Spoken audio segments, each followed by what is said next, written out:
everybody, and welcome to a brand new episode of T Watches a Scary Movie.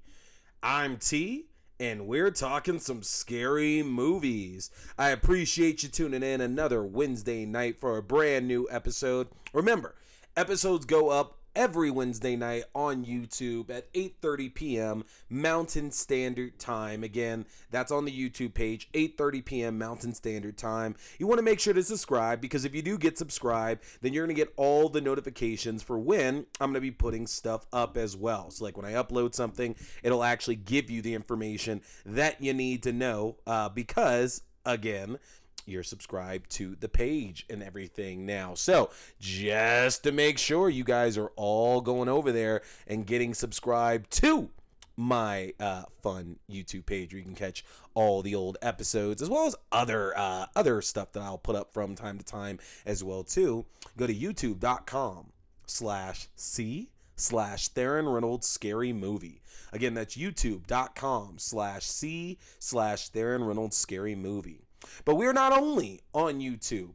Keep in mind, the podcast is up on Podbean as well, too. The link will be in the description, but it is also in our Facebook group. If you go to our Facebook group, that's going to be facebook.com/groups/T Scary Movie. Again, that's facebook.com/groups/T Scary Movie.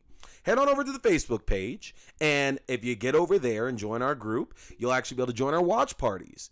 Those of y'all who have been listening, you know we do our watch parties every Wednesday night after the new episode. Usually it's one or two movies based around what we were talking about in the episode itself. We were doing our TV watch parties for quite a while, but I had to take a little break. Just a lot of work this summer. The schedule's just been incredibly tight, and I just didn't have the time to put in the love to it that I know you all come and enjoy that I do, because I do the commercials and the music videos and all that kind of stuff there, and I just didn't have the time to really put that together. So I decided that we were going to put those on hiatus. We will be coming back to those here in just the next few weeks, because we have so much fun stuff coming out here over the next 3 months. September, October, November has a lot of great stuff coming. We got Creepshow season 3 actually coming along. We have the premiere of the Chucky TV series on USA and Sci-Fi. We got the Day of the Dead TV show. Dexter is coming back, the new season of Dexter. We have a lot of stuff coming here over the next few months, so we are going to get back to those. But if you want to join up, got to go to the Facebook group to catch that as well. That's one of the other places you can get the Podbean link as well too. So as y'all are aware, I've said this, September 1st, we're going to get started with our scary movie marathon. Just to remind everybody, and I guess we're getting back into this again here, every year for quite a while now. Like, granted, obviously, like a lot of you, I've grown up watching horror movies, and like a lot of you, that's really predominantly what I watch. You know, there's those funny memes out there that says, like, when I want to cool down and relax, you know, I turn on a movie where somebody's cutting like 18 people up with a chainsaw, you know? And that's me. Horror movies, honestly, like, they comfort me. I can sleep to them, honestly. They don't keep me up. They, like, I know it's like, it's scary to hear that, but it's true. I love horror movies. They're my absolute favorite. But with that, though, here's what we got. September 1st, we're starting our scary movie marathon. Now, what that means is, from September 1st up until Halloween, the end of Halloween itself, I'm going to be watching as many scary movies as humanly possible. I'm talking every single day. All the ones I've been saving all year or that we haven't gotten to, we are getting to this time. All right. We hit, I think, 152 last year. So my goal is for 175. I'd like to hit 200, and we'll see. We might be able to hit that there. But as I told you all in the Facebook group, the plan here is that I'm going to try to broadcast as many as I can. I can't promise I'm always going to be on the ball with that, because it's easier just for me to turn on a movie for me to watch and then report back to y'all about that. But anytime it is possible for me to do so, I will always put a streaming link up in the Facebook group for y'all to join me on that. As you've seen in the groups, I put up a bunch of Facebook events for some of the theme days that we're going to be doing. We're kicking things off at Friday the 13th. It's my favorite horror series there. Love Jason. That's my guy. And because we didn't end up watching Jason Takes Manhattan on my birthday, we are absolutely gonna do that here for this marathon. My man Julius gonna get his due this time, you know. But that's starting next Wednesday, guys. It's September in a week. It is September in 1 week. Get to the Facebook group. Make sure to join it so you can stay up with the watch parties that we're doing. Now, this week, I was going to be talking the original Candyman, the 1992 Candyman, and then its immediate first sequel, Candyman Farewell to the Flesh, that came out just a few years later in 95. But your boy happened to luck into some pre-screening tickets for the new Candyman that's coming out this week. Comes out Friday, August 27th. And so I got a chance to go and see the new Candyman. So while that was the original plan, was just to talk about the first Candyman and its immediate sequel, the fact that I got to see the new Candyman and I didn't have to wait till this weekend like I thought I was going to have to do is going to help out a lot. And I know I told a lot of you I might try to do a theater rental. I apologize, y'all. Again, I just couldn't get the timing worked out for it. Chances are we're going to do a bunch of them maybe in October. There. I'd love to do it for Halloween Kills. And then, as some of y'all know, there's some screenings coming up for things like Evil Dead. And even Scream's got one coming out as well, too. So we might do a few of those as well. So got a chance to see the new Candyman. And I figured, what the hell? Let's just do all three. All right, we're gonna do the original Candyman, we're gonna do Farewell to the Flesh, and then we're also talking the new Candyman. We are not talking the 1999 sequel, Candyman Day of the Dead, that actually follows the storyline that came from Farewell to the Flesh, stars Donna D'Errico. We're not doing that because that movie is horrendous. It's terrible. It's bad. Yeah, it's just absolute garbage. We're not going to get into that one there. We're going to focus on the first two and the new one that's coming out here. All right. So the original Candyman. 1992. It's interesting because if you do see this, it really seems like it could be a lot older. And I mean that in a really good way, honestly. I mean that in a really good way. This just seems like it could be older. Now, for those who don't know, Clive Barker as in the guy behind Hellraiser, behind Pinhead, all of that there, actually initially wrote this as a short story in one of the Books of Blood. These are stories that were collected from 1984 through 1985. He put out 6 different volumes here that each had a number of different stories in there. Some of these stories y'all should be familiar with. For example, The Book of Blood, the actual story behind that and the character who's getting these stories down. That's now been adapted into two different movies there. They did one back in 2010, I think it was, and I forget the guy's name, but it was the guy that led the BBC Robin Hood TV series, Jonas Armstrong. I think it's Jonas Armstrong. Yeah, he was playing Simon, the guy that has the Books of Blood written upon his flesh. That was in volume 1, and so was The Midnight Meat Train. Yeah, The Midnight Meat Train, which is a fantastic horror film with Bradley Cooper. This is actually one of his first bigger roles that he had. Leslie Mann, Vinnie Jones, great. Roger Bart's in it as well too. You don't know who Roger Bart is? I tell you to go the distance on that one. You know, if you look to the gods, you might know who Roger Bart is. You'll figure that one out there. But that was volume 1. And the Candyman tale, which is known as The Forbidden, was actually in volume 5. Basically, the story was about a student at a university named Helen who is doing a thesis on graffiti. And she chooses a rundown estate to focus her study. And basically the graffiti's referencing this urban legend called the Candyman. And as she goes further into this, she finds herself becoming the Candyman's victim. Now, here's the interesting thing about it. If you've ever read that story, which I have there, the Candyman is actually completely different from the way Tony Todd's not the Candyman. He is the Candyman, but he's not the Candyman the way that Clive Barker initially intended. Okay, and that's okay. Like you should really read the story if you haven't. Like he's white for sure. Like he's definitely white in the story there, and a lot of other things are changed up about that as well too. Now, the 1992 movie, which man, it's really crazy to see this. It's really crazy because like I remember this film when it like not when it came out. Like I don't remember right when it came out, but I do remember seeing clips of this movie back in like those like 92, 93, stuff like that. I remember being so scared because I didn't see Candyman till like the mid 90s. I want to say it was now. I saw a Farewell to the Flesh first, but then I saw the original one, and man, that movie is scary for sure. But Candyman was put together by Bernard Rose, who both wrote and directed the film.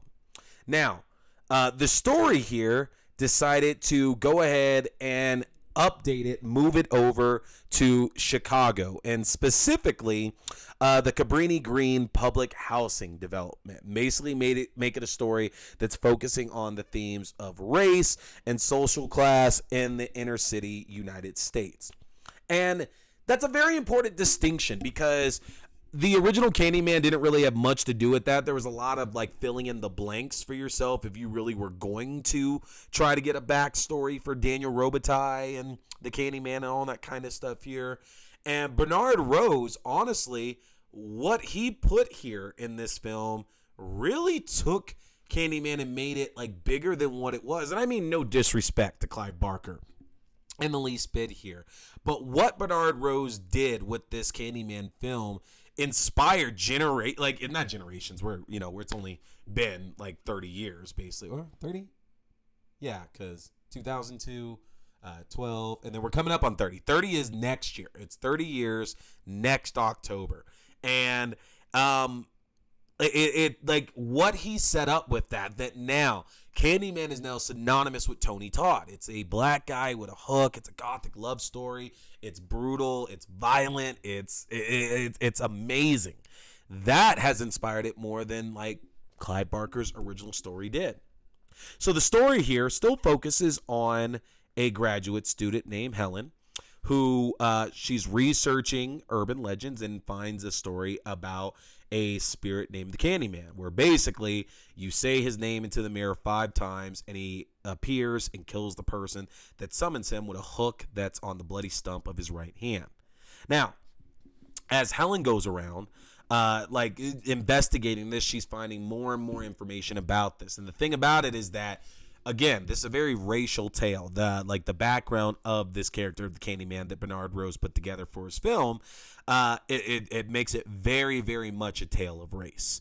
And if you watch it, it's interesting to note that all the information that Helen's getting, all the credible information at that, is coming from the inner city. Nobody really outside its inner city is really aware of the Candyman. They chalk it up to superstition and whatever, but yet folks are absolutely terrified of the Candyman, in the inner city of Chicago.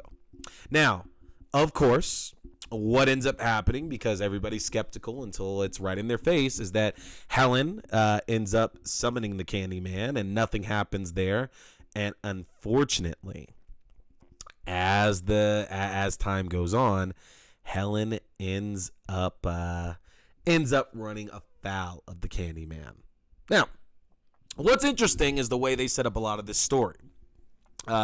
Helen's husband, Trevor, they have dinner with this character, a professor named Purcell, who's an expert on it, and goes over the backstory of Daniel Robitaille, that he grew up in the late 1800s. He was the son of a slave, and he was a well-known artist who a lot of white families hired to paint portraits.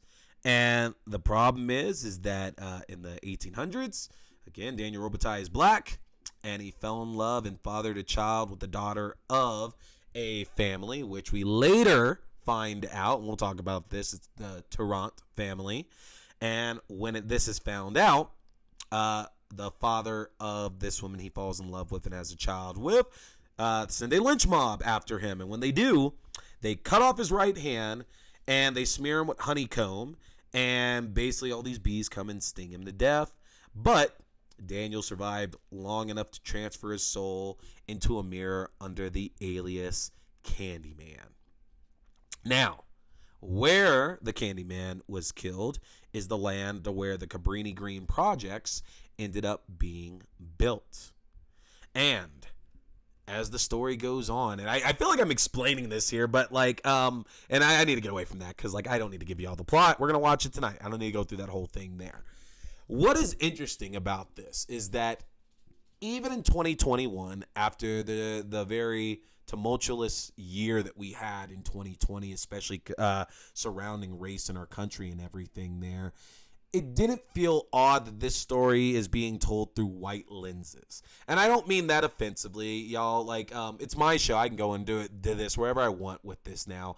But you would think for a story that is so concerned about race that we would look at this from the eyes of a black person, you know, instead of the eyes of a white woman. And there's nothing wrong with that because Virginia Madsen is absolutely fantastic in this film. And Helen is an amazing character. And again, like the biggest thing about Candyman, or at least in this tale, is that it is a love story, ultimately. That's what it's really going back to, is that Candyman was unjustly killed. He was unjustly killed, and it happened because he was black. Simple as that, is that he was murdered because he was black and he dared to love a white woman. And his legend, his power is based on people believing in him.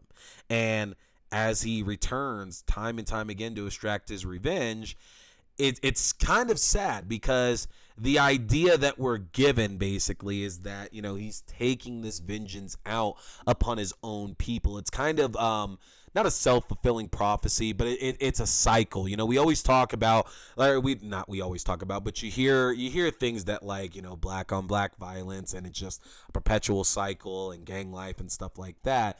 But it's interesting to look at Candyman under those lenses because the victims that he's accused of taking, you know, before Helen gets involved, and even after Helen gets involved, are, you know, predominantly African American.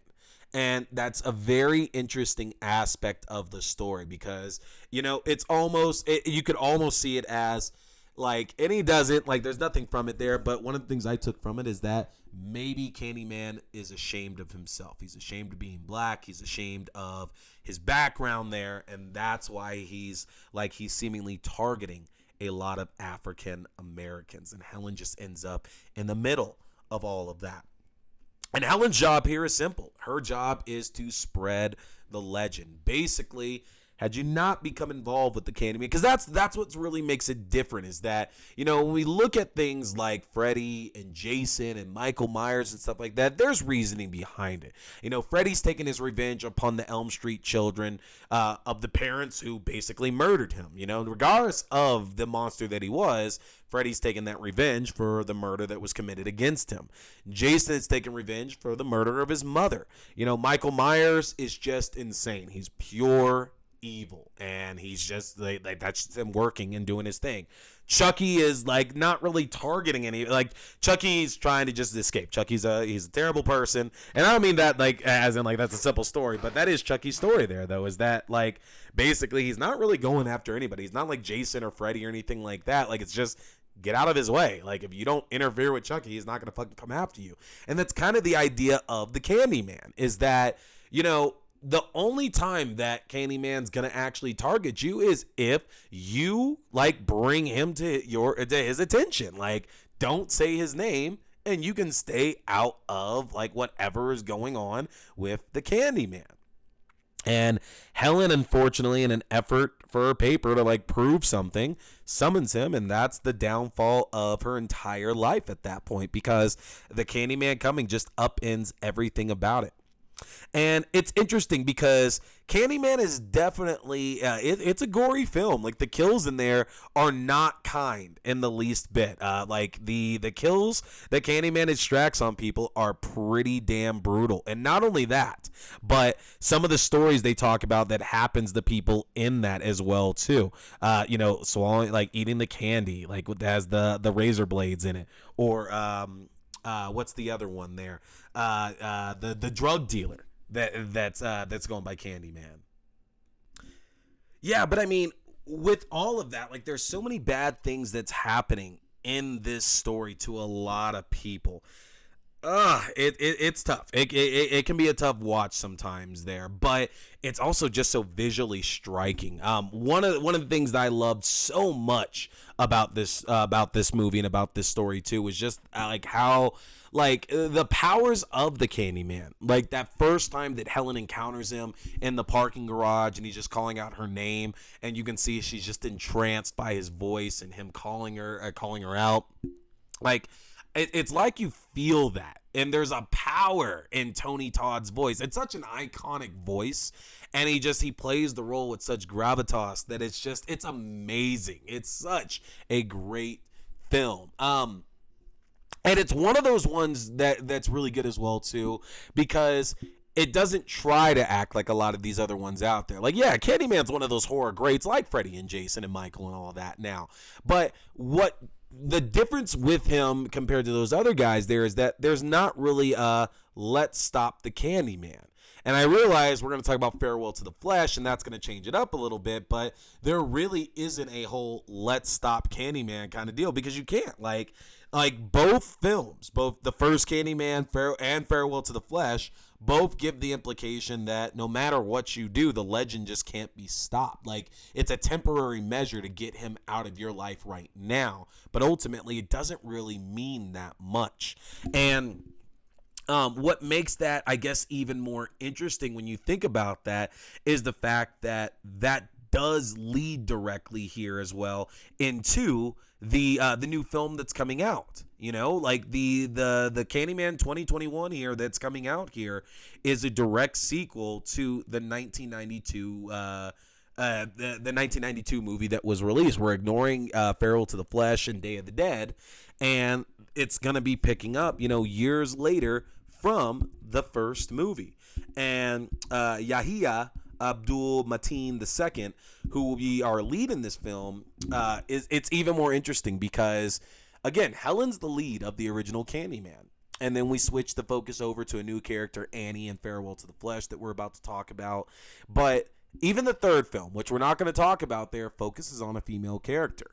This new Candyman film is focusing on a male character. And that's just interesting to me because this has always been a very female-driven story. And horror is largely a very female-driven genre.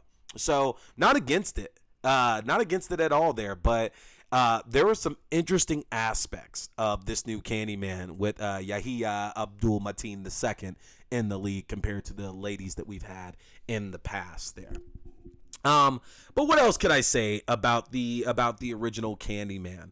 That scene in the psychiatrist's office at the mental institution with Helen. Oh man, that is a fantastic scene. And we're already past the 10-year rule. Obviously, it's 30 years later. The scene I'm talking about, to where basically like she summons the Candyman, and then like the Candyman almost immediately comes out and kills the psychiatrist. And like, to me, that's one of the best, not even a jump scare, but one of the best prove it moments of horror movies that we've ever seen. Because what usually happens in movies when we get a moment like that, like, oh, I don't believe in the boogeyman. Oh, I don't believe in this. Prove it. And they try to prove it, and the next minute, nothing happens at all. That character then goes off by themselves that night or later in the day, and they end up dead. That's usually the way that happens, because horror is all about disbelief. Like, you can't have that main character have any credibility at all, because once that character has credibility, that means everybody works together at that point. And horror has to be isolating, so you can't have people believing.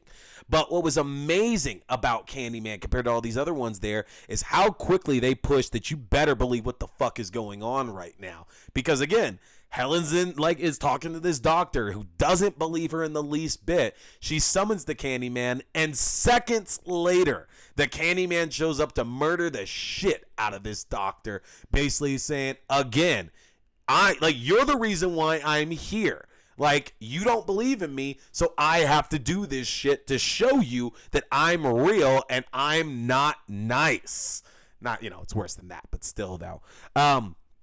It's an amazing film and very, very different from the other horror movies that we've seen out there. To be quite honest, Farewell to the Flesh might actually make more sense if you're looking for a traditional horror movie experience compared to this one, because it is a fantastic film. And yes, there is some scary imagery and visuals in this. It's an amazing movie, but the fact doesn't really go away there, though, that you could look at this kind of being a bit on the tame side as well, too. Even with all the blood, even with all the gore, that it's still just a little bit on the tame side. The connections from this film to the new film, oh, man, they lean back in such a good way. Nia DeCosta, so good on this new one, too. But yeah, I've talked a lot about that. Man, I'm looking at this now, and I've gone on for almost 20 minutes about the first Candyman, but that tells you how good it is. So, let's switch gears here. This is going to be a bit of a longer episode, obviously, because we're talking three movies here. Let's talk a little bit here about Farewell to the Flesh. I would be remiss to not bring up the initial idea for Candyman 2. Especially just because there's been a reignited focus on that film with the new one that comes out this weekend, honestly. For those of y'all that don't know, a guy named Bernard Rose is the one who both wrote and directed the original Candyman film. He's basically the one that was responsible for changing the original short story, The Forbidden, that I mentioned. It's a very different tale from what actually ended up on screen with Candyman, into a story about inner city Chicago, and it's a story of a former black man that was unjustly murdered, and took his vengeance and became the Candyman and all that kind of stuff. Bernard Rose actually at one point was contracted for a sequel and was actually developing a sequel to Candyman. And as we learned, we've learned a lot about it over the years there, but the idea actually was that Candyman 2 would not have featured the Candyman himself. It wouldn't have featured Daniel Robitaille.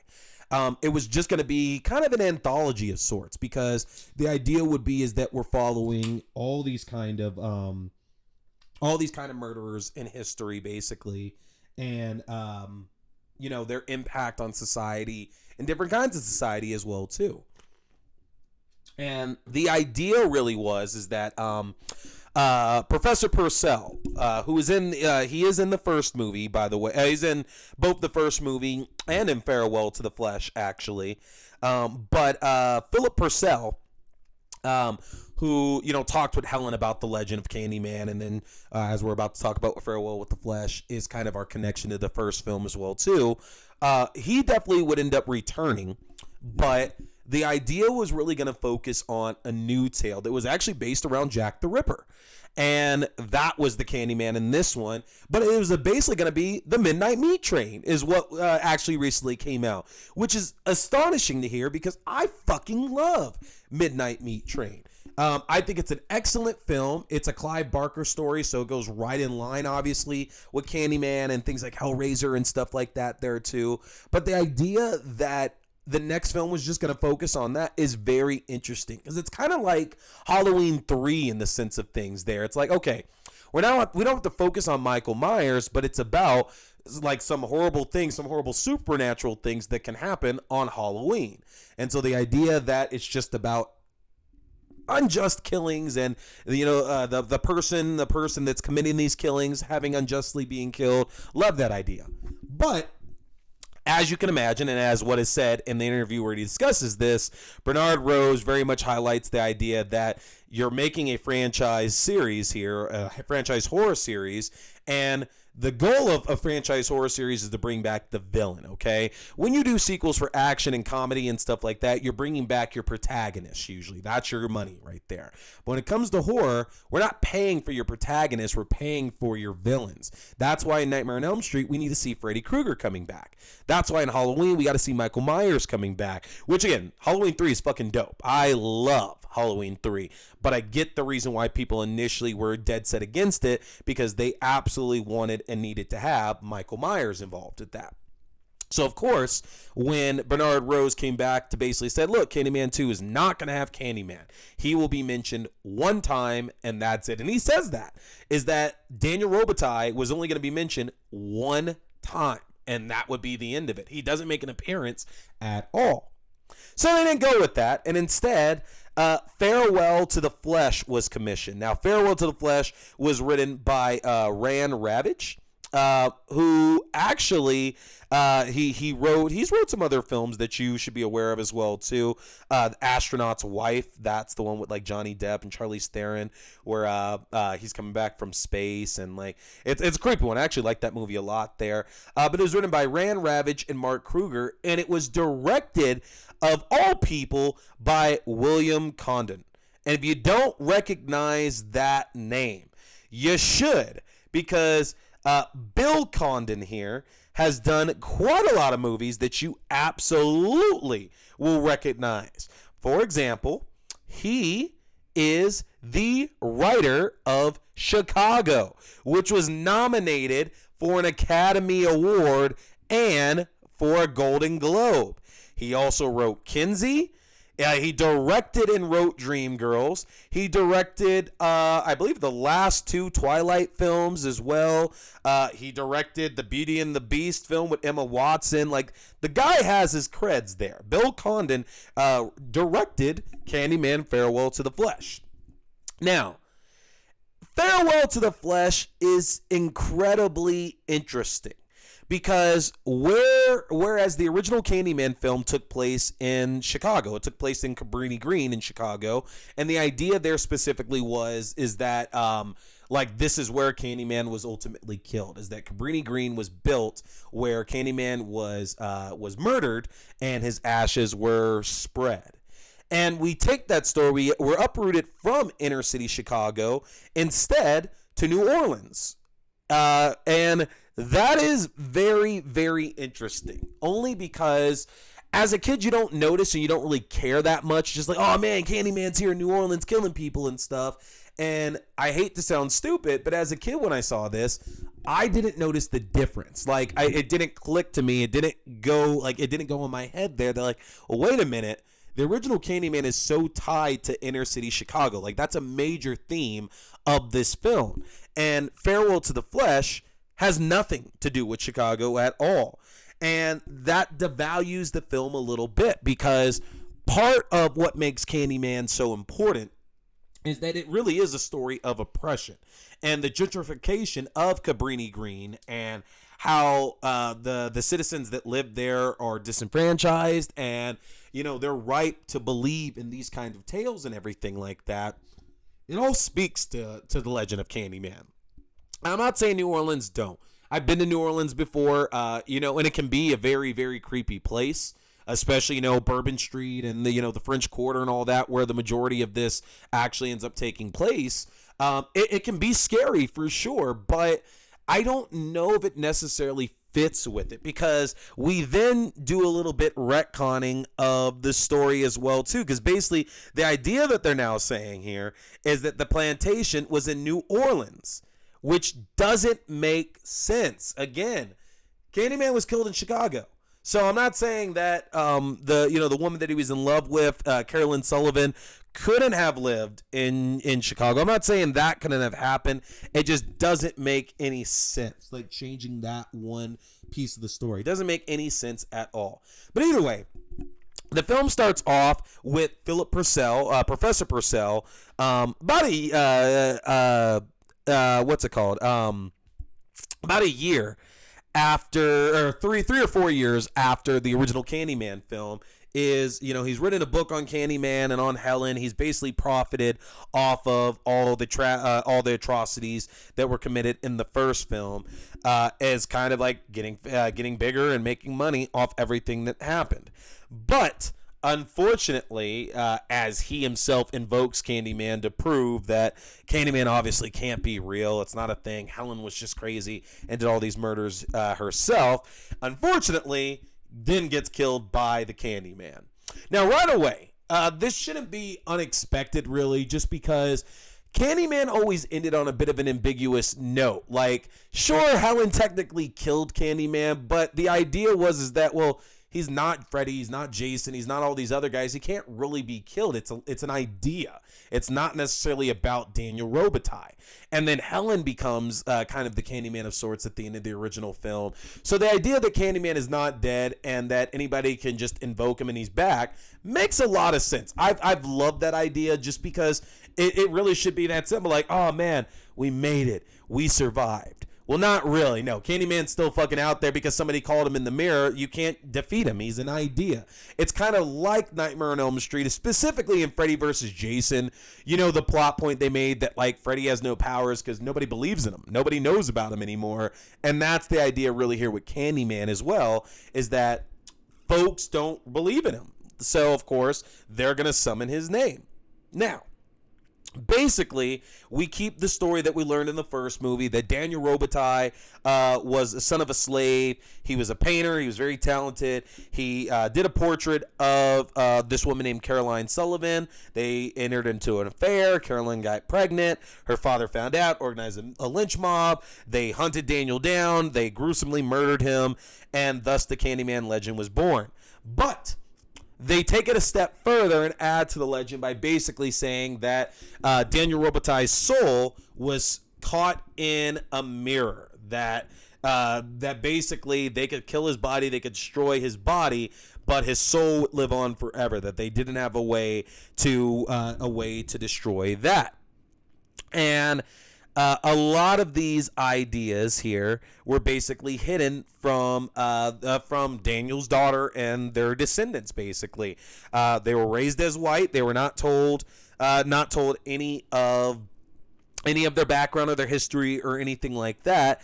And our main character, Annie, is revealed to be a direct descendant of Daniel Robitaille and Caroline Sullivan. And the idea here is that Candyman is going to kill her to, again, continue his legend. Because that was the purpose of the first movie, is that Helen unfortunately summoned the Candyman because she was in disbelief of the legend itself. And therefore, Candyman had to come to prove that legend and gain that power. And it's pretty much the same idea here as well, too. There is a family connection, obviously, because Annie is a descendant of Daniel Robitaille. But there's a family connection here, and Robitaille has to use that connection to basically regain his power, to get back out there in the minds of everybody. And there's a lot of death in Annie's family, all surrounding the Candyman. There's not much to this story. The original film, there were a lot of layers to really unfold with it and to really pull back to understand a lot more about not only Robitaille, but Helen and just Cabrini Green. Like, Cabrini Green itself was a character in the original Candyman film, and that's what made it so interesting.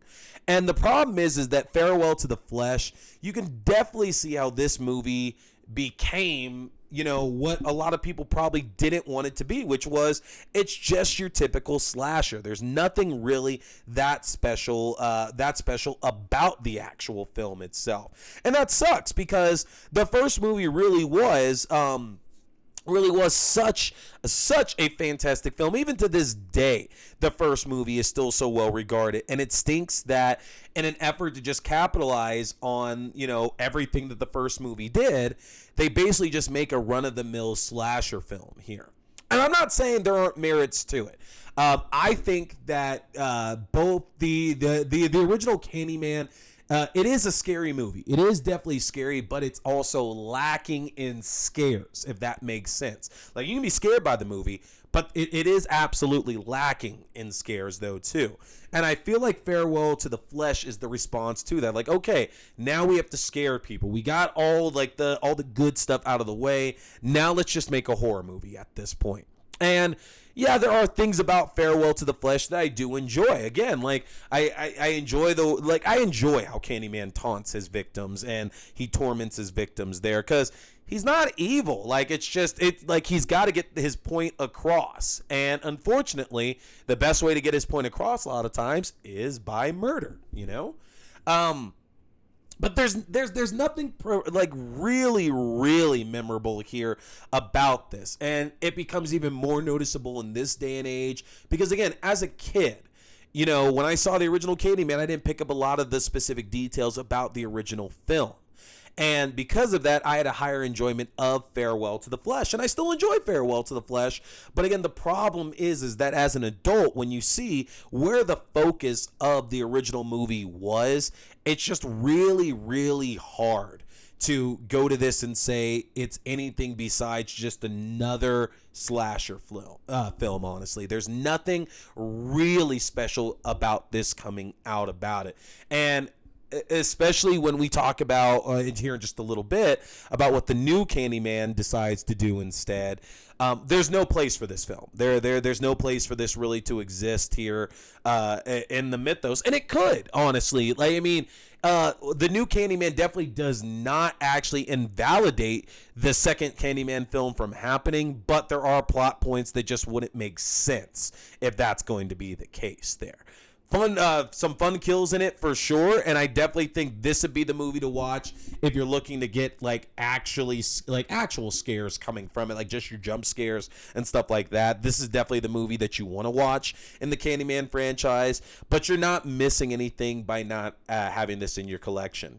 Fun note though, Candyman Farewell to the Flesh actually had a board game that was produced alongside it that I did get a chance to play as a kid. I don't own it now. It's something that's on my bucket list. I'll probably end up having to pay a fortune for it. But there is a Candyman board game out there, which is so cool to think about, honestly, because, you know, it's not like we have board games for all this other stuff. We have video games for Friday the 13th and Nightmare on Elm Street, and we are finally getting our first Pinhead appearance in Dead by Daylight later this year. But an actual board game, that's super, super damn cool.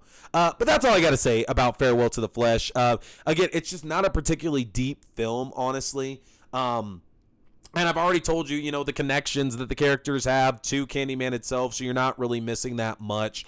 Definitely better things coming from the 2021 version that I'm excited to talk to y'all about here now. So that's Farewell to the Flesh. Let's move on. We are skipping Day of the Dead. Not worth talking about. Really, really not. Don't see it. Trust me. Don't see it.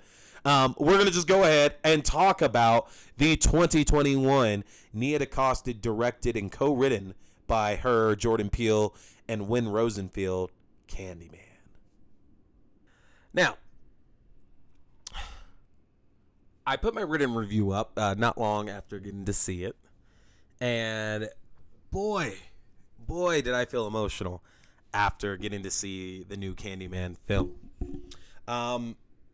For those y'all that, you know, you're aware of it, obviously, but don't know the background behind it, not too long after Jordan Peele released Get Out to critical acclaim and financial success and winning an Oscar and everything like that, the idea was there that we saw that Jordan Peele clearly has a fondness for horror. He shows he's actually a fan of the genre. He'll back the genre, and especially like for our classics, he holds a great regard for. And news came out that Jordan Peele was interested in developing a new Candyman film. And we didn't know what that meant because honestly, like considering like these days, like you could have a franchise that hasn't been touched in years and we'll go right back to it and do it like a sequel. And especially the thing that everybody's doing now is like a sequel that negates all the other ones. So even if there were other sequels, we're knocking them all out. Like Halloween, for example. The 2018's Halloween took out everything from Halloween 2 on. The only thing that existed was the original film. And remember, as we just talked, Candyman had 2 sequels, but Jordan Peele decided that we were going to skip those 2 sequels and connect to the original. And we all were curious what that meant, because knowing Jordan Peele and his respect for the genre and these classics and everything like that, there was still a question here of, all right, well, like, does that mean we're necessarily following Daniel Robitaille, Tony Todd's character? Because, like, black don't crack, but we have to also admit that age and time gets us all at some point. And, you know, the last time that Tony Todd had portrayed Candyman live action was in 1999, 21 years ago. And, you know, Candyman is a timeless character there, so would it work to do a full film based around Tony Todd's Daniel Robitaille? And we got something very, very different. Yahya Abdul-Mateen II, who you might recognize from certain things like The Greatest Show, and Watchmen, and Aquaman, and things like that, is playing up-and-coming artist Anthony. Now, Anthony shares a place with his girlfriend Brianna, who happens to be an art gallery director that has basically been a big push for Anthony, because she's basically in the right job field to help him with his career. And after a recent piece Anthony worked on fails to make much of a splash with the people that Brianna works with, Anthony is kind of pushed into exploiting his own history a bit. Cabrini Green, the projects that we focused on in the first Candyman, have now been basically torn down. The towers of Cabrini Green have been torn down. It's been closed off. The area has been gentrified. And Anthony, who does not want to really work on a new piece centered around that, knows that that does tend to catch the attention of the, let's face it, white audiences, that they love knowing about the other side and how everything works there. And as he begins to look into the past of Cabrini Green, he finds out about the legend of Candyman. And that takes him down a dark path where he's going to discover his own connection to the story. Now, I mentioned in my written review that it was interesting to have a movie that's coming from a male perspective, because the one consistent thing about the Candyman series has been it's always been a female protagonist. You know, the original film and then in the 2 initial sequels, it was always a female protagonist that we were following. Helen in the first film didn't really have a huge connection to Candyman. She just happened to be somebody that unfortunately didn't believe in the legend and therefore was basically used as an example. Whereas in Farewell to the Flesh and Day of the Dead, there's a there's a family connection, whatever the word is. There's a family connection to it. Annie Tarrant is actually a descendant of Candyman, and then Donna DeErico, the character she plays in the 3rd film, Day of the Dead, is Annie's daughter. So we're getting a lot of connections back to Daniel Robitaille himself there, but it's always been a female protagonist. So how was it going to be? Not that there's anything at all wrong with Yahya Abdul-Mateen II. Like, he's a fantastic actor. But would that play a huge effect on how Candyman came across, knowing we were now following a male protagonist? And the thing is that we kind of eschew that point because Anthony does have a connection to Candyman. You can tell. It's basically in the trailers, but Anthony here is baby Anthony that Helen Lyle saved in the original Candyman at the end of the film. It's the baby that Helen was able to pull out of the fire before Candyman was basically able to let the baby burn to death. And having that connection definitely helps this film a lot, because not that Jordan Peele and Nia DeCosta and Wynn Rosenfield could have figured out another idea to go with there, but that's one of the greatest things about Candyman is that it's not all random. It's not all just happening. The goal here is that he has a connection to somebody, and then through that somebody, he's gonna find a way to get his legend stronger, to basically get his story out there more. And Anthony just happens to come full circle to be able to help Candyman with that. And what's been going into other casting there with it, Tiana Paris, who you might recognize from WandaVision. She's fantastic in the film as well, too. She plays Brianna, the art gallery director that is dating Anthony. And it was such a refreshing role to see, because we know the way that female roles work in horror. A lot of the time, it's usually relegated to two things. You know, it's final girl, which is great because horror is really female driven, and we absolutely love that. But the flip of that is that if you're not the final girl, typically, like, you're not written terribly well. Like, you don't get much of a character to work on. And Brianna is very much a excellent character, honestly, because just as much as this tale that we're seeing through Anthony's eyes, we're also seeing this a lot from hers, because she speaks for us. We are also very skeptical about the legend of Candyman. We want Anthony to be successful, you know? He's an artist. He's a great artist at that. He's just not finding the right subject matter to connect with people. But we want Anthony to be successful. We're going to do everything we can. Brianna does everything she can to really help him out. But when this obsession with Candyman starts up, Brianna shows how smart she actually really is, and she shows she's not just a random, like, written, like, female character in this here. She's not here to be a punching bag, and she's definitely not there to stay in a stupid, unsafe situation like characters in horror movies do a lot. When Anthony begins to basically transform, when he begins to become more than obsessed with everything that's going on with this Candyman story, like, ultimately, she's like, no, I'm fucking out. Like, this is, like, not safe for me. This is not a good environment. Something is clearly wrong with you, and I'm not going to stay here and risk my life for this at all. And they love each other, but in a horror movie, I mean, come on. People stay in stupid situations, and it makes zero sense for that to happen. I love the fact that they show Brianna is not an idiot here, and that clearly she loves Anthony and would do anything for him, but she's not going to do that at the expense of her own life. And rounding the cast off is Coleman Domingo from Fear the Walking Dead, who plays Burke, who is basically the keeper of the Candyman legend. He has his own personal connection to the Candyman story as well, but he's there for exposition. He does play a bit of a pivotal role in the story altogether, but he's really there for the exposition to get Anthony where he needs to be. He's the keeper of the tale, the one that knows everything about Candyman and is there to kind of move our story along. And he's great. Like, one of the reasons why I love Fear the Walking Dead over The Walking Dead is that the characters are a little bit more accessible. They act a little bit more normal. They are real people. And Coleman Domingo, like, in almost everything I've seen him in, brings that to every single role that he does. Like, he's engaging on screen. And as he retells a lot of these stories about Candyman and goes over his own personal connection to it as well, too, like, I don't know if it would feel the same without his voice, because we see all this. They replay everything he went through in his own childhood and everything like that, too. But without his narration, just seeing it, I don't know if it would have worked as well, honestly. So good choice, really, to have him be the exposition guy, because he has the voice for it. He has the presence for that as well, too. Now, in regards to the focus of the film, I talked about how the original one was really focused on retribution.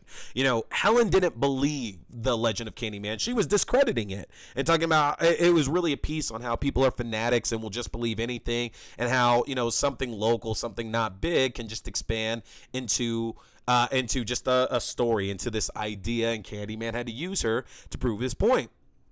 And it's kind of the same tale in this film as well, too, especially given the connection to Helen and to Anthony when he was a baby as well, too. It's that Anthony's been separated from all this, you know? Like, everybody's done such a good job to keep the Candyman tale away from him and everything that, you know, at some point it was going to happen. He was going to learn about his history, and specifically about the history of Cabrini Green and the inner city of Chicago itself. And that evolves even more into the idea of Candyman is not a person. Candyman is an idea. It's a collective, you know?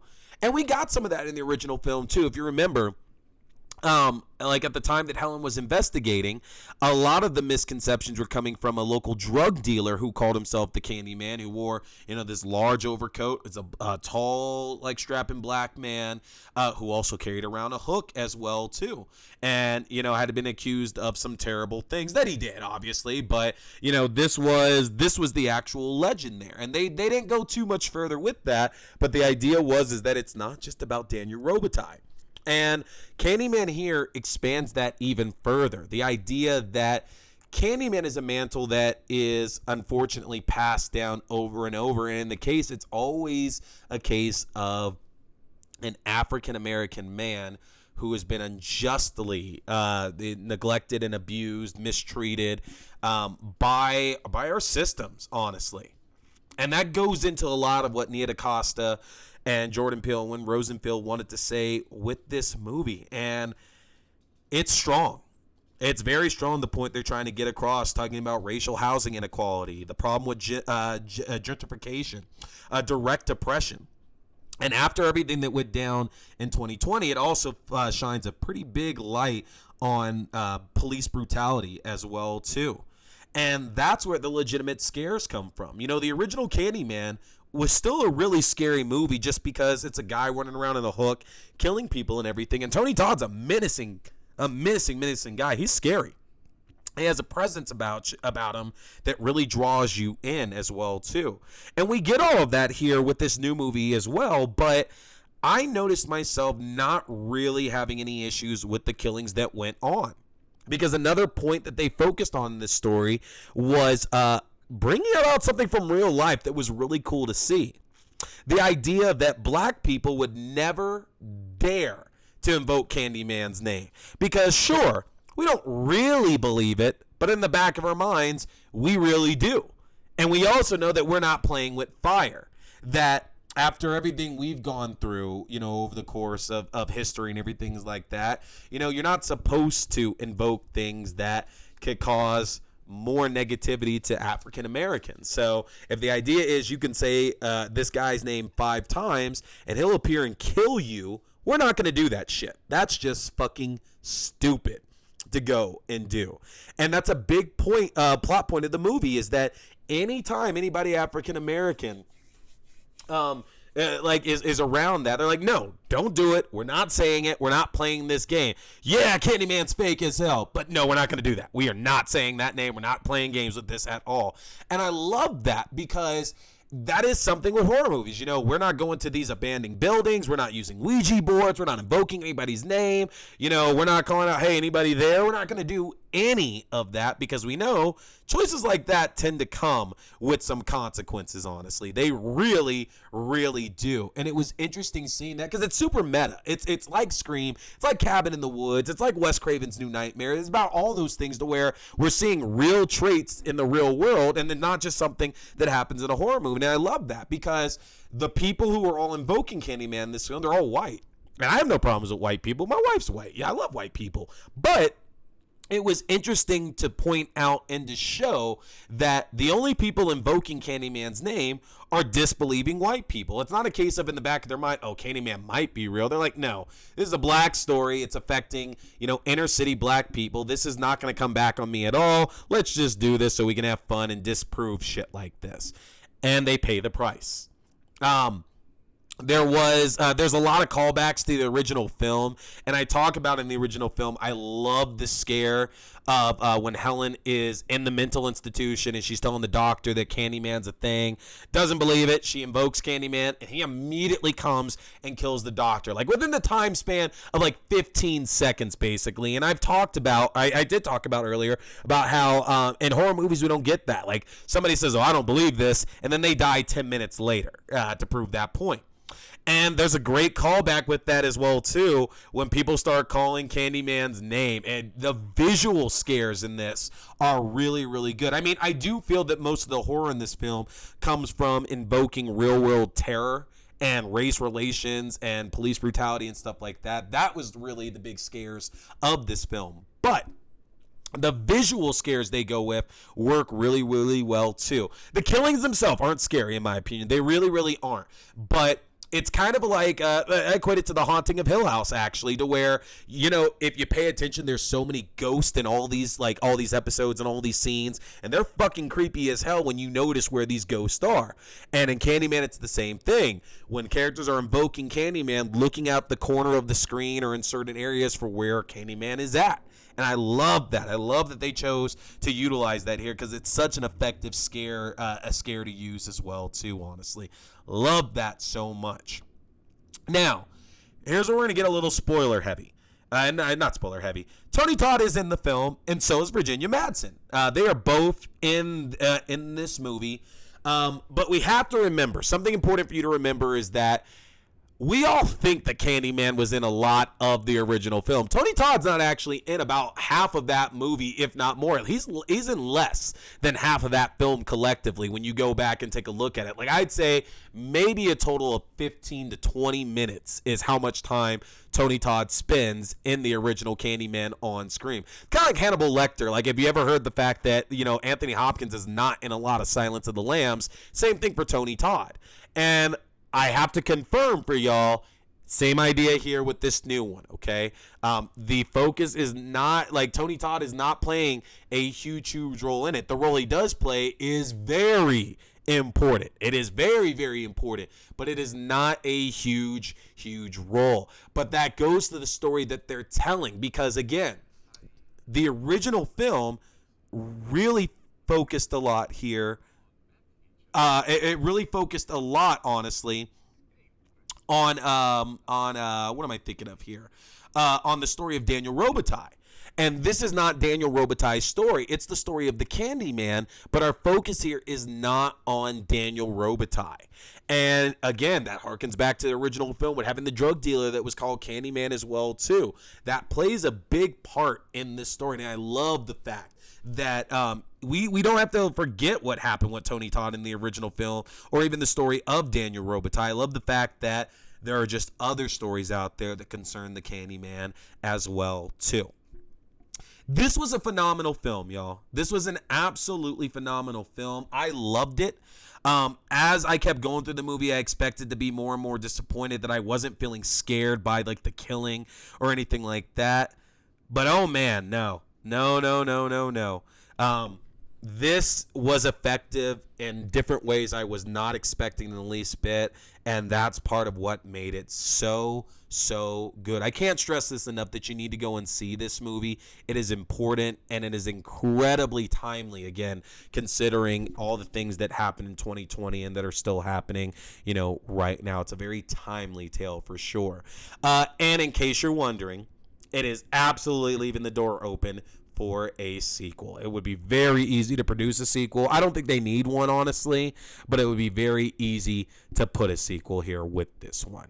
Go check it out. I expect it to be out on streaming and physical media in October, honestly, so I think we will get it before Halloween. But support it. Nia DeCosta, fantastic film. I am excited to see what she's going to end up doing with the second Captain Marvel movie, because she is doing the second Captain Marvel movie, The Marvels, and she will be reunited with Tiona Paris, who will be back there as Monica Rambeau as well, so that's pretty cool to see.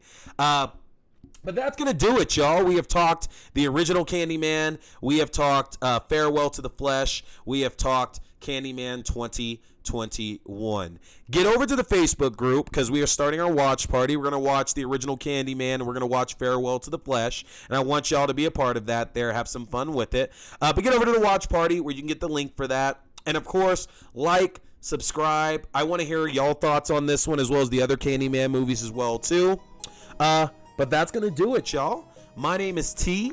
We've been talking scary movies. Y'all stay scared.